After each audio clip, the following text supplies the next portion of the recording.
fin del video. Mentira, no. Hoy les voy a decir cómo Slime Rancher está estafando a niños.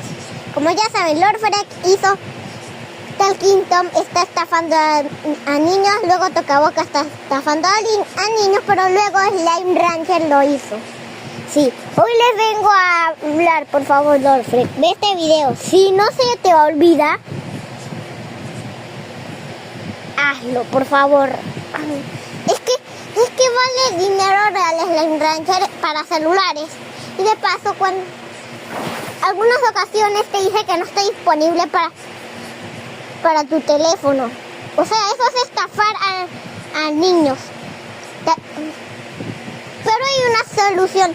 Si te metes a Google Chrome y haces una manera específica, te va a llevar para que juegues Slime Rancher fácil. Pero tampoco es la manera específica. También se te puede olvidar cómo hacerlo. También se te puede instalar en tu teléfono. Ten cuidado porque si tienes tu teléfono nuevecito y te instalaste todos los juegos que puedas y ya no tienes espacio, tu teléfono se va a morir. Como ya escuchaste, tu teléfono se va a morir. También cuando lo compramos no nos dan nada. Estoy pensando que era real y es falso.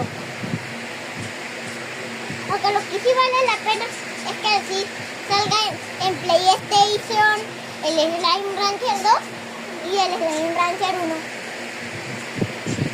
También si tuviera el Slime Rancher 2 para celulares, podría conseguir el slime de huevito, pero es también raro. Y lo que pasa es que todavía no está a la venta, entonces yo tengo que esperar y de paso me van a estafar de nuevo. Fin.